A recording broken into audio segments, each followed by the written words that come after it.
Fala galera, seja muito bem-vindo, muito bem-vinda no canal Waldemara Martins. Bem, eu estou lendo Por que o Brasil é um país atrasado, do Luiz Felipe de Orleans e Bragança. Eu vou pedir para você já deixar um like, se inscrever no canal, porque outros livros virão, com certeza. Então eu conto com o seu apoio. E vamos começar a nossa leitura. Capítulo 5. Neossocialismo ou oligarquismo. A economia nacional, altamente regulada e controlada, remete-nos aos tempos da cortina de ferro. No início de 2016, prestávamos muita atenção a palestrantes fiéis ao governo se dirigindo aos sindicatos de trabalhadores. Eles estavam divulgando seu programa de desenvolvimento nacional. Naquele momento, as tramitações do impeachment da então presidente Dilma Rousseff já estavam maduras e o ex-presidente Luiz Inácio Lula da Silva havia sido levado à Polícia Federal para prestar depoimento relacionado a um inquérito. O verniz de legitimidade que mantinha o governo havia desaparecido e o tom dos palestrantes era combatido, mais uma vez. A retórica dos palestrantes sintetizava a narrativa que há décadas dominou e que ainda ecoa em boa parte do pensamento político e da sociedade brasileira. Trata-se de uma narrativa marxista. Vamos a ela. Os palestrantes demonstraram grande preocupação com o retorno do liberalismo econômico no mundo. Declararam que o filósofo e economista escocês Adam Smith, pensador, considerado o pai intelectual do liberalismo econômico, queria eliminar as camadas mais pobres do operariado e dos trabalhadores, para que esses não tivessem condições de lutar contra os burgueses, donos do capital. Também citaram como, no século XX, o mundo evoluiu quando, após a Segunda Guerra Mundial, a maioria dos países passou a se preocupar com as questões trabalhistas e os direitos dos trabalhadores, com os direitos humanos, com a sustentabilidade e com a natureza. Ressaltaram que esses avanços foram conquistas sociais da classe trabalhadora. Em seguida, ressaltaram que a lua de mel acabou recentemente, quando o dinheiro especulativo resolveu se reorganizar contra o Estado Social e contra os trabalhadores. Em determinado momento, alardearam que o capital no Brasil quer acabar com o Estado por meio da independência do Banco Central e em nome da estabilidade financeira.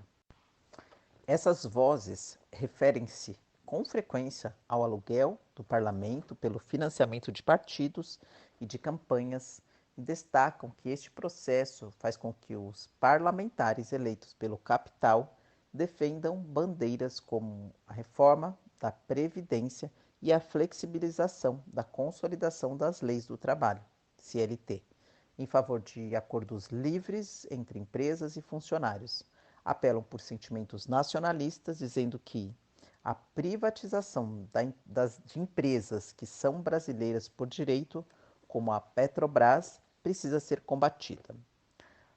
Para lutar contra o assalto ao Estado, o governo de Dilma propunha um planejamento público centralizado e impositivo, criação de um sistema bancário público, incentivo às estatais estratégicas para executar o planejamento básico e para iniciar e puxar empresas privadas, e a utilização da dívida pública como ferramenta para o desenvolvimento. Em outras palavras, estavam propondo a nacionalização dos poucos bancos privados que restam, a estatização de empresas particulares e a ampliação dos gastos crescentes e insustentáveis com programas sociais mal desenvolvidos. A narrativa continua quando os apoiadores do governo se disseram favoráveis ao controle do câmbio e das taxas de juros e à imposição do imposto de renda progressivo. Curiosamente, enalteceram ações de intervenção no sistema financeiro com as quais ocorreram durante a Alemanha nazista, 1933-1945, e concluíram que os interesses do capital não devem voltar a predominar num país como o Brasil. Os sindicalistas presentes na plateia ovacionaram esse posicionamento já familiar, mas tiveram seus propósitos revigorados e fizeram juras de que lutariam em defesa do governo da presidente Dilma contra o capital e seus representantes.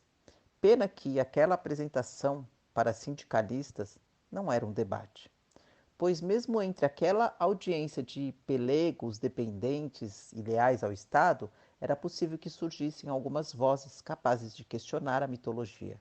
E quem sabe, desmascarar o volume absurdo de desinformação que se oferecia ao público. Esse tipo de discurso é padrão da ideologia que leva ao comunismo. Escutamos variações mais e menos competentes dessa narrativa desde a queda do Muro de Berlim em 1989, de modo que já fincou raízes na nossa formação intelectual. Mesmo aqueles brasileiros que posteriormente questionaram essa abordagem e aderiram a uma nova visão lógica e científica da história e da economia, se formaram ouvindo esse discurso, vendo o mundo e a história sob a lógica binária da luta de classes. Sendo assim, é especialmente difícil para nós nos contrapormos a essa visão de mundo. Mais difícil não significa impossível e podemos escapar dessa mitologia quando analisamos seus pressupostos por etapas. Primeiro, afirmar que Adam Smith pregava a opressão das classes desfavorecidas pelo capital é um descalabro histórico monumental. Adam Smith ele era contra o mercantilismo, o sistema de acúmulo de riqueza pelo Estado despótico dos reis absolutistas. E ele narrava suas observações a respeito do mercado negro, que se forma sempre que há um regime que controla tudo. Smith via que inúmeras oportunidades de troca se apresentavam quando o mercado não sofria controle ou tributo do Estado. Portanto, ele não era contra ou a favor de classe nenhuma, mas sim um defensor da liberdade de trocas como mecanismo capaz de gerar mais oportunidades a todos e, neste processo, removê-los da pobreza. As observações de Adam Smith libertavam as pessoas, não as oprimiam. Segundo ele, o mercado trabalhara para o bem da sociedade, se deixado a sós, guiado somente pela mão invisível de suas vontades do que pelo punho de aço do Estado. É de Smith a frase: nenhum país é próspero se a maior parte de sua sociedade é pobre ou miserável. Afirmar que Smith queria o oposto é um grande ato de desinformação e descontração histórica de um legado. Segundo a ideia de que o estado do bem-estar social trouxe conquistas históricas ao longo do século XX e que essas conquistas estão sendo ameaçadas pelo capital especulativo é outra grande falácia, ressuscitada reiteradamente no Brasil desde o pós-guerra. O fim do ciclo que esses ideólogos chamam de Estado civil, ou seja, o de países que adotaram o socialismo e se tornaram comunistas, se deu em 1989 na Europa, por força de sua própria inviabilidade financeira e econômica, e não por ação de agentes financeiros do mal, adeptos do liberalismo econômico e dispostos a derrubar os estados sociais até então. No Brasil, entre 2002 e 2016, aventuramo-nos a incorrer nos mesmos erros que alguns países da Europa no século anterior. Aliás, foram os mesmos erros que o próprio Brasil cometeu até o fim do regime militar em 1985. Portanto, estamos tendo o segundo colapso econômico do nosso Estado social. Essa derrocada se iniciou em 2014 e segue até o presente momento. Essa crise atual no Brasil não foi causada pelos interesses do capital e especuladores. Ela foi causada pela própria falência do chamado Estado Social no século XX. Essa narrativa omite o fato de que as nações que sempre limitarão a criação de um Estado, naqueles moldes como Estados Unidos, Canadá, Reino Unido, Austrália, Japão e Suíça, reduziram a pobreza e aumentaram a renda per capita de seus cidadãos muito além da dos países que caíram na armadilha de criar alguma variante do chamado Estado de bem-estar social. Como veremos em outro capítulo, Há mais o que ponderar. E nesses mesmos países, com pouca intervenção estatal, a qualidade do meio ambiente foi melhor durante o século XX e assim permanece até hoje. Somente a omissão de todos esses fatos permite que alguém afirme ter havido avanço social nas nações que adotaram o modelo denominado Estado de Bem-Estar Social. Na verdade, o século XX trouxe um grande retrocesso para a evolução política e para o progresso da sociedade, desde a Revolução Gloriosa na Inglaterra, em 1688. O Ocidente experimentou o ciclo virtuoso da prosperidade, enquanto o despotismo político definhava. Ao final do século XIX, o liberalismo político já havia influenciado a maioria dos países a adotar constituições que limitavam a atuação do governo e criavam estados de direito com validações democráticas por meio do voto. Novas leis deram mais controle da coisa pública para a sociedade e também contribuíram para o aumento da transparência. No século XX, com o ressurgimento dos modelos to totalitarista, dessa vez, não mais com reis no comando central, mas sim líderes fascistas, nazistas, socialistas ou comunistas. Esse processo evolutivo da sociedade, organizada no comando compartilhado da coisa pública, se estancou e se reverteu. Nessas novas propostas totalitaristas de Estado, em nome do bem-estar social e da redução das desigualdades, os governos voltaram a ter menos limites, tornaram-se menos atraentes e o povo perdeu participação no sistema político. Sob a grande mentira de que o Estado estava libertando o trabalhador dos grilhões do capital, criaram-se poderes socialistas despóticos. Esses regimes eram de jure e, de fato, patrimonialistas e, em grande parte, mais totalitários do que aqueles regimes monárquicos absolutistas do século XVII, representando um nítido retrocesso. Terceiro, os defensores do governo de Dilma mencionaram que o capital burguês quer a independência do Banco Central para controlá-lo. Nessa passagem, eles fazem uma deturpação grosseira do liberalismo econômico para validar as suas propostas intervencionistas. Para avaliar suas propostas intervencionistas. Para boa parte dos economistas liberais, não deveria sequer haver um banco central no controle da moeda, quanto mais uma instituição sob controle de grandes empresários que pudessem utilizá-la em seu próprio benefício.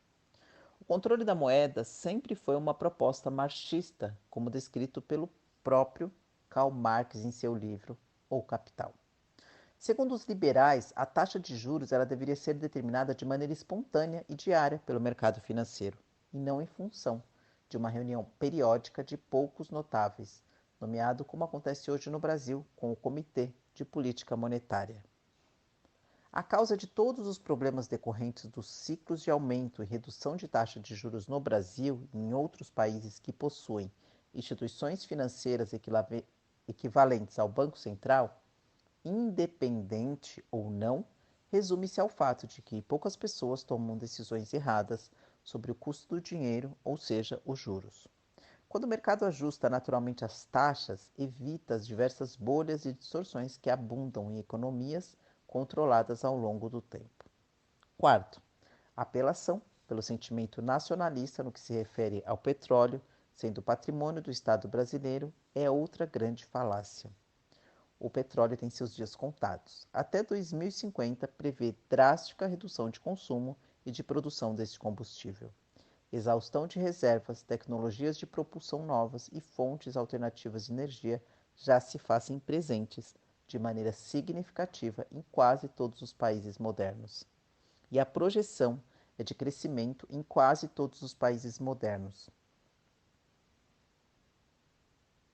E a projeção é de crescimento acentuado nas próximas 3 décadas.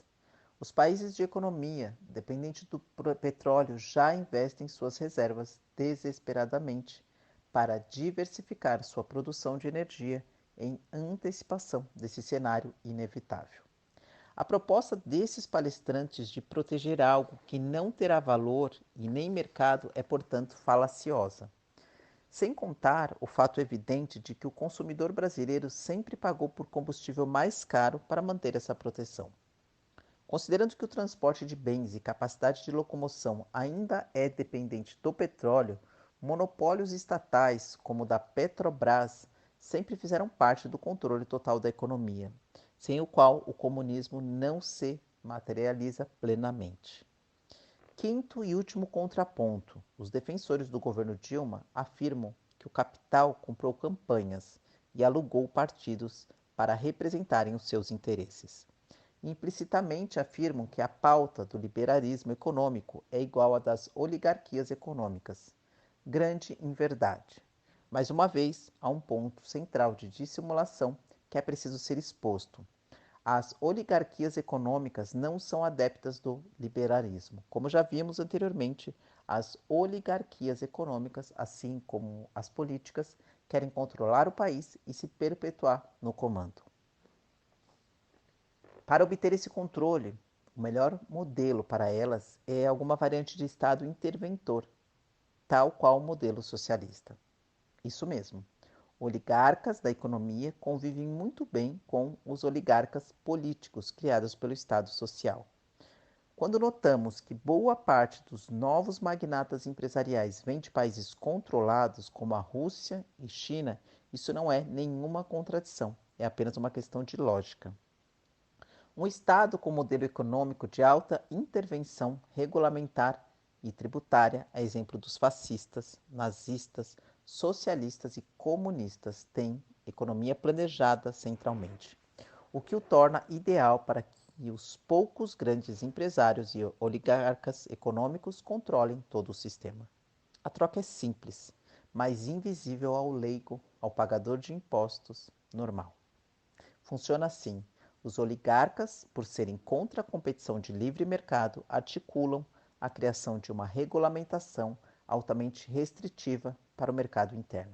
A medida elimina a competitividade de pequenas e médias empresas nacionais e o protecionismo inviabiliza as importações em troca de regulamentações favoráveis e de financiamento público extensivo a taxas camaradas, como se viu com o Banco Nacional de Desenvolvimento Econômico e Social, o BNDES, por exemplo.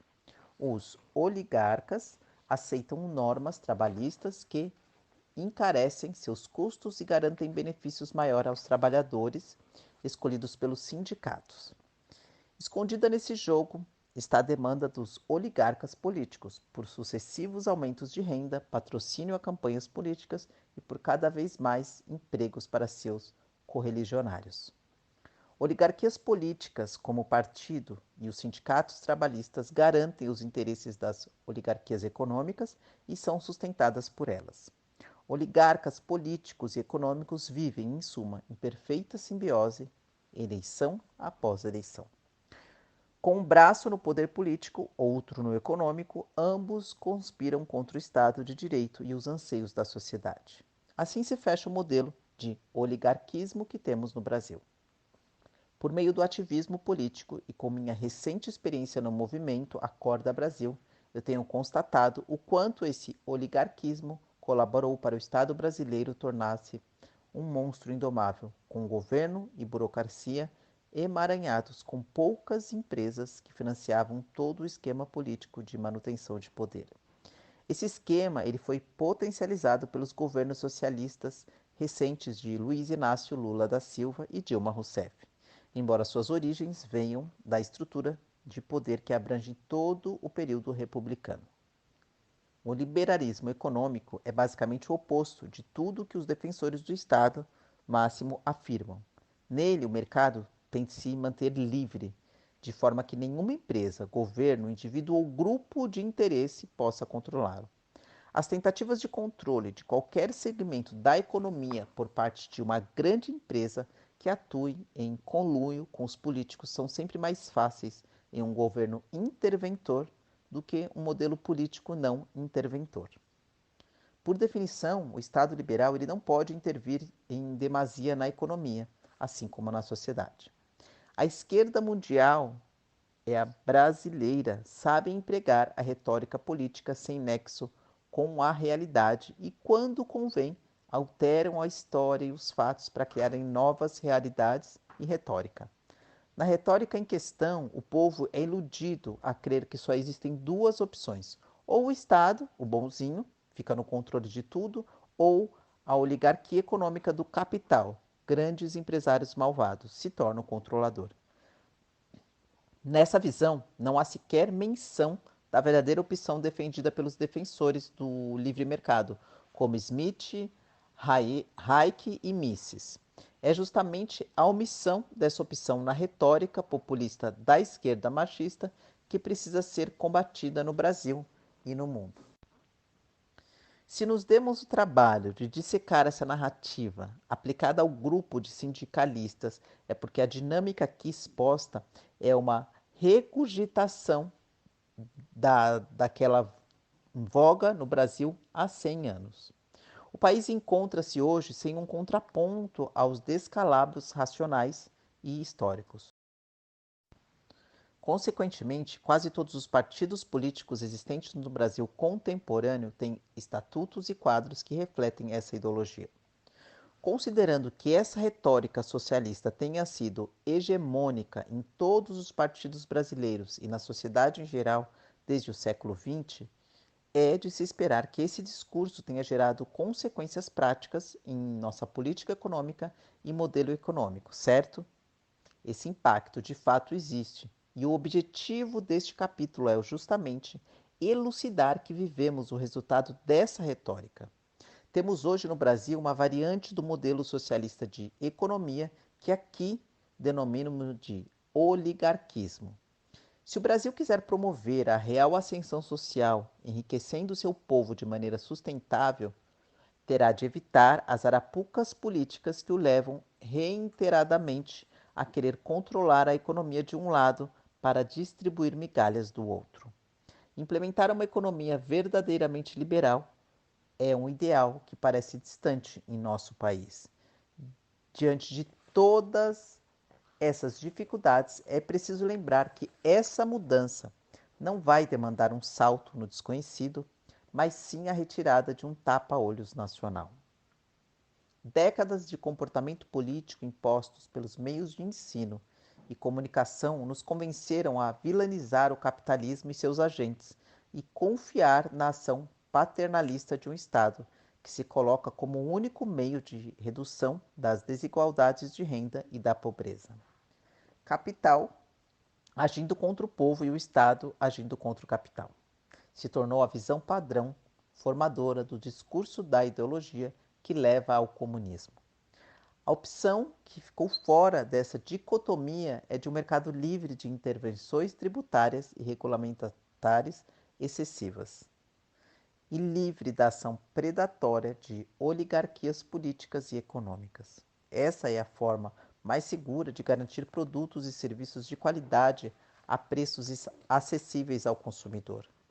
Tal opção é também a forma mais saudável de proteger os trabalhadores com um mercado de trabalho diversificado, amplo e dinâmico. Esse sistema proposto pelo liberalismo econômico não é imune a oscilações e crises. Certamente não o é e nunca o foi. Mas já está comprovada a tragédia maior das alternativas que tentam controlar as forças de mercado e subjugar as forças políticas. Acontece que o Brasil tem caminhado na contramão desse ideal há quase 100 anos.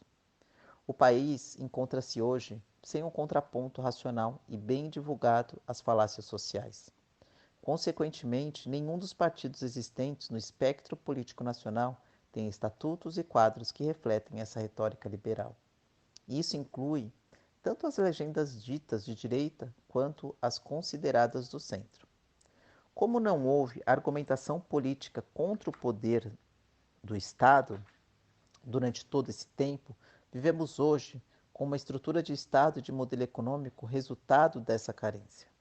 Temos uma variante do modelo socialista de economia, o qual denomino oligarquismo. E para compreender esse arranjo de estados, temos que rever quais influências foram mais marcantes no Brasil desde a sua primeira Constituição em 1824 até hoje.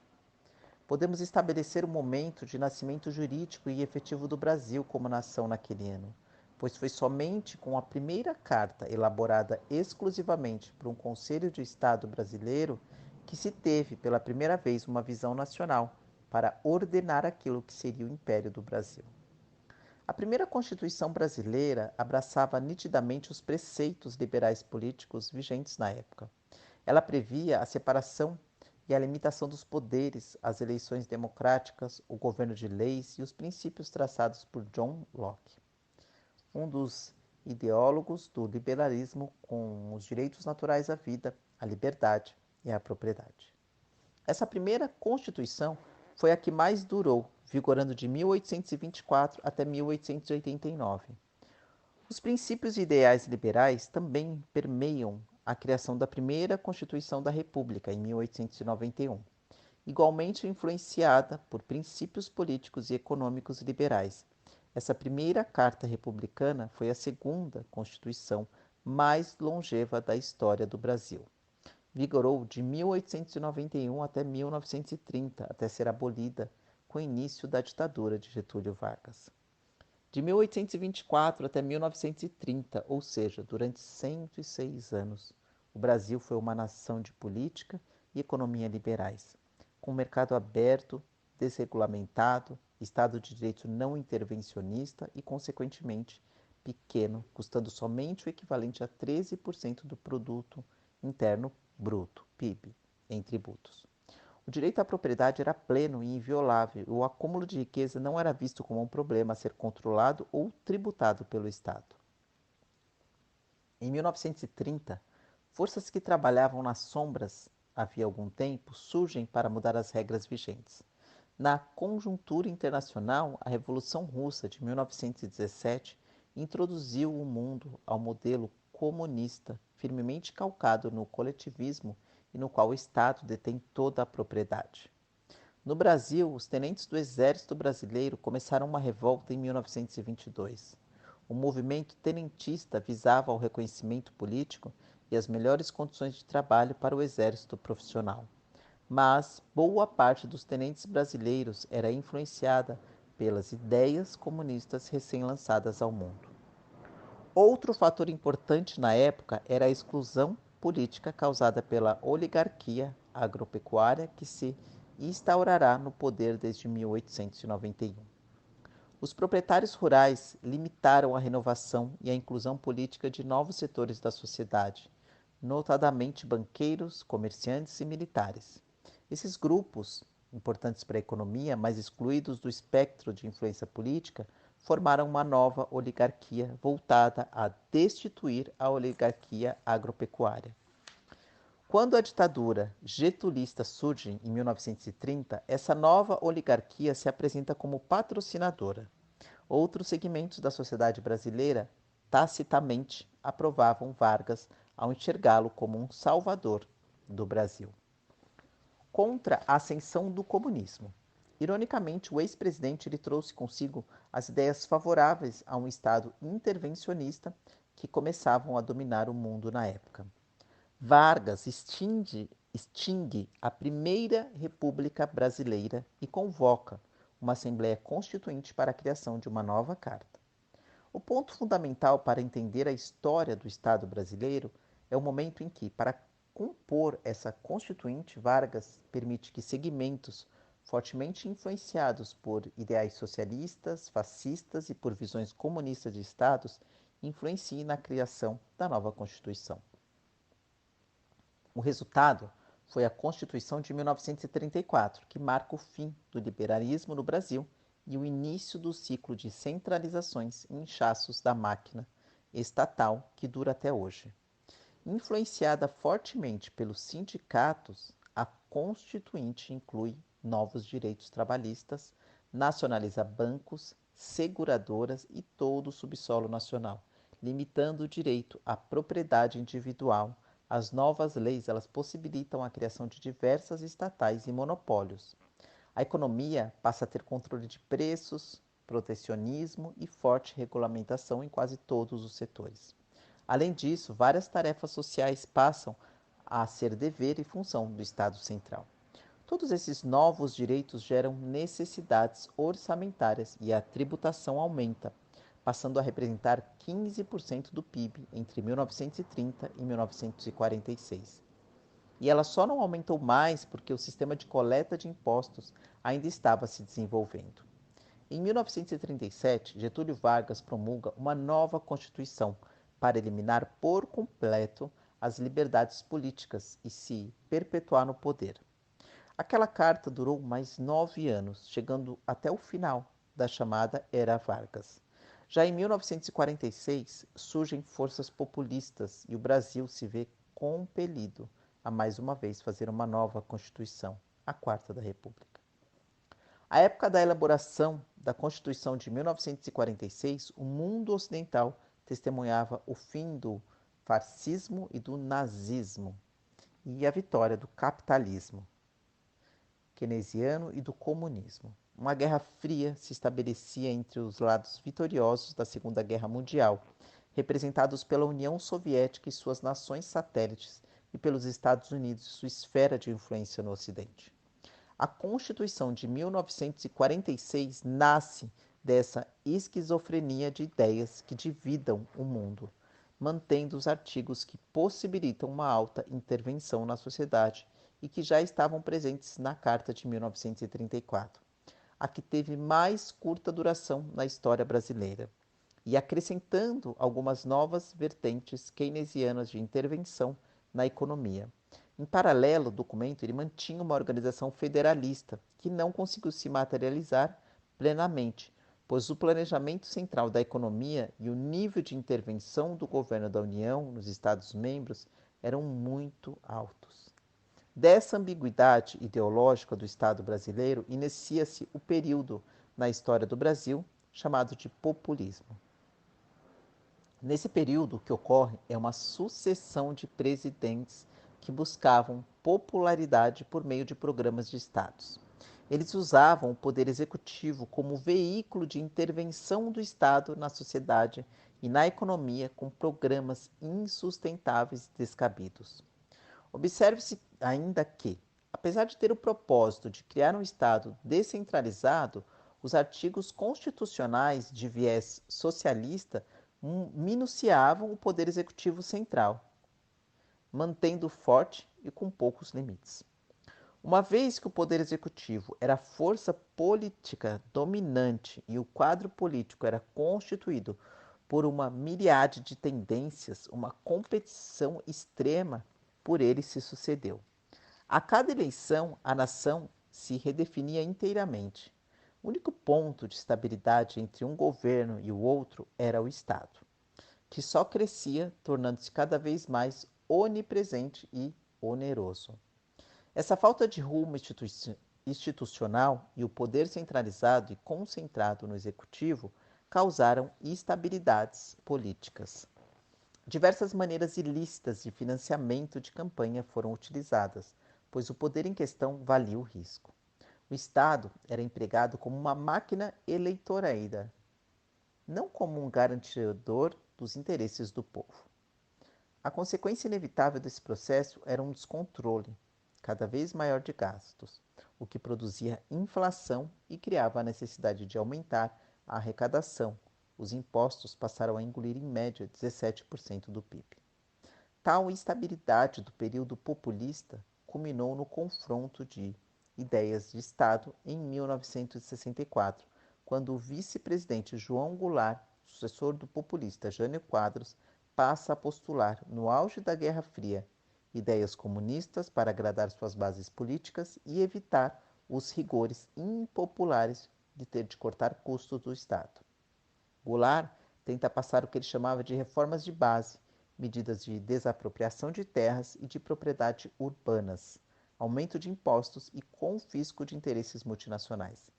Apesar de o Estado brasileiro de 1964 já ser, na época, uma instituição interventora, com várias estatais, monopólios e regulamentações protecionistas e de controle central da economia, muito além do modelo capitalista keynesiano, a propriedade privada ainda persistia, mesmo que num âmbito mais limitado.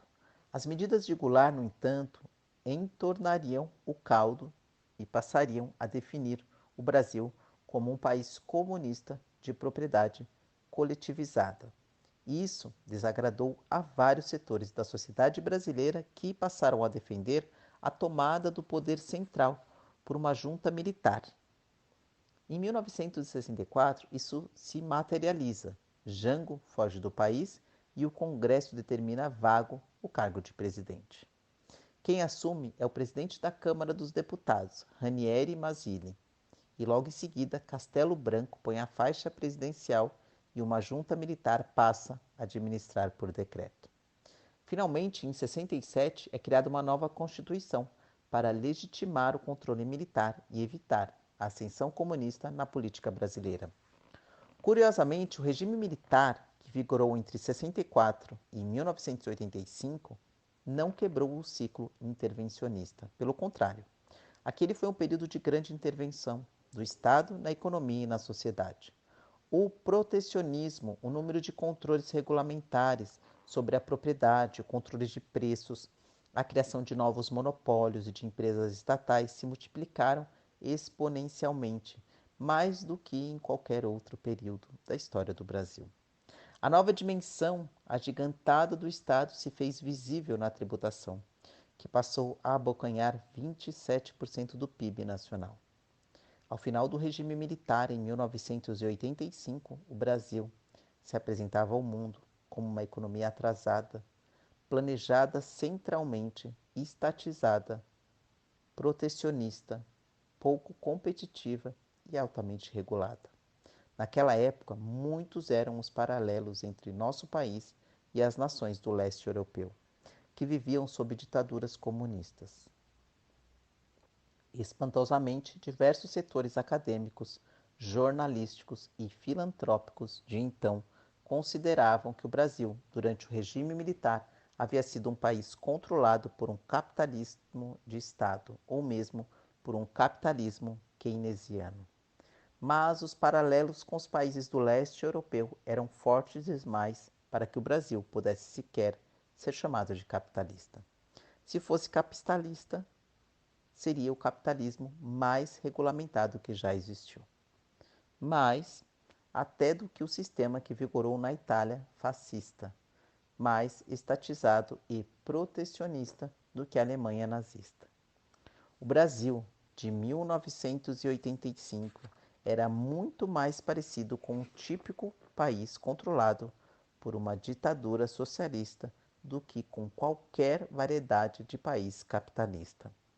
A narrativa da esquerda da época impregnou no consciente coletivo do brasileiro com a máxima de que os militares eram de direita e que eram capitalistas. E essa mesma narrativa é mantida até hoje.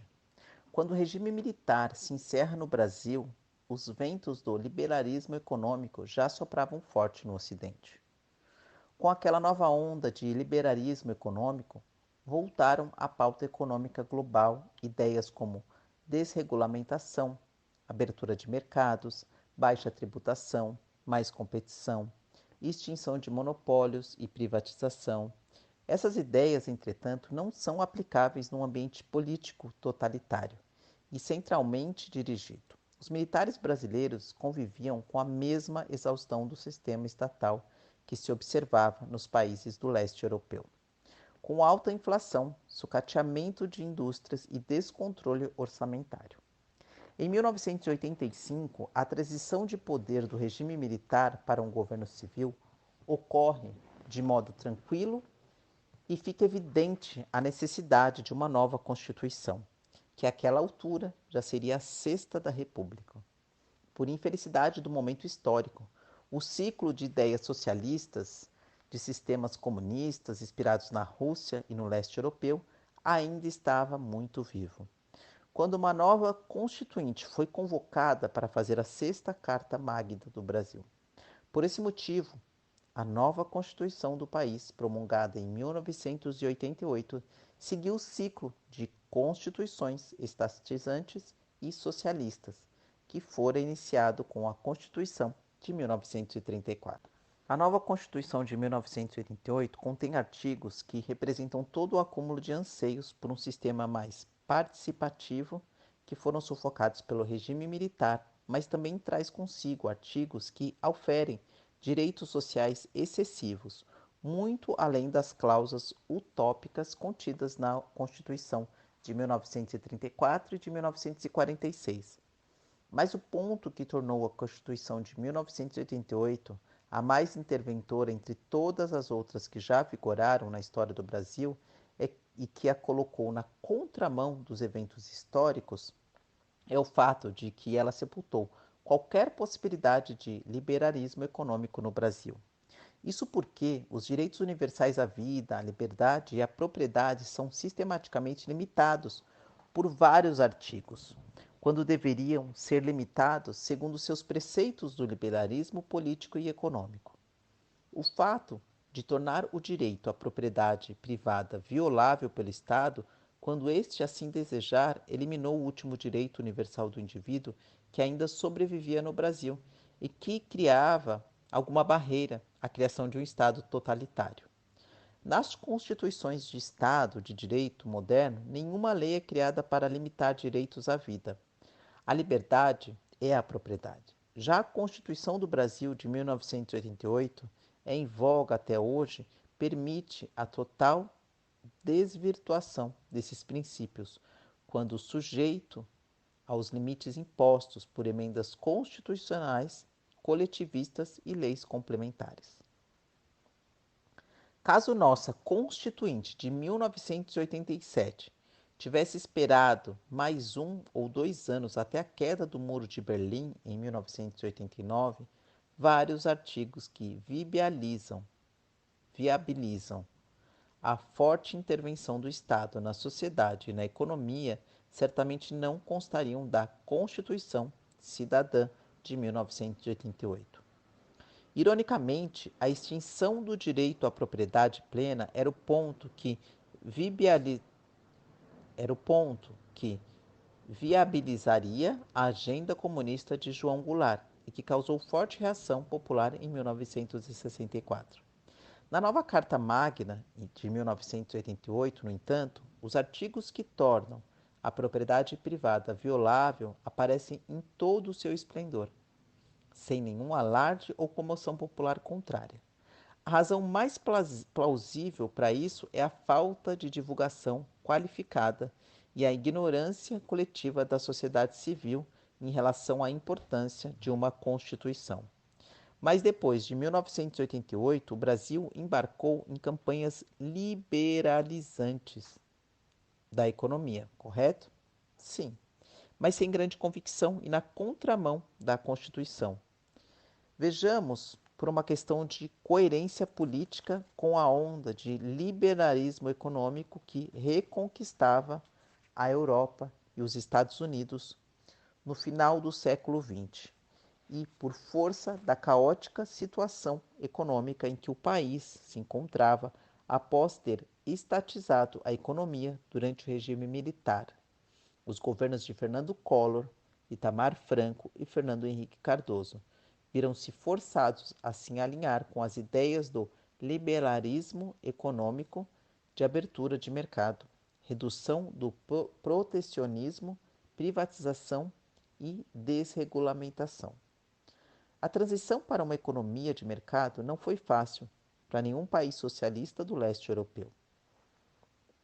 Para o Brasil, esse processo também não foi um mar de rosas. Enquanto alguns países ex-comunistas aceleravam suas desregulamentações e privatizações, o Brasil optava por processos graduais de redução do campo de atuação do Estado. Políticos de esquerda usavam alegações nacionalistas para limitarem as privatizações. Muitas vezes, esse nacionalismo apenas escondia os ideais socialistas que perderam fôlego durante os anos 1990. Por esse motivo, os ajustes na economia brasileira durante aquele período foram brandos e cunhou-se o termo década perdida.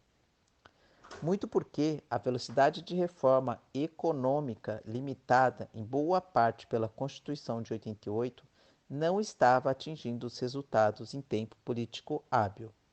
Somada à lentidão e à falta de profundidade de reformas no sistema brasileiro, o liberalismo econômico no mundo ocidental estava para sofrer um baque.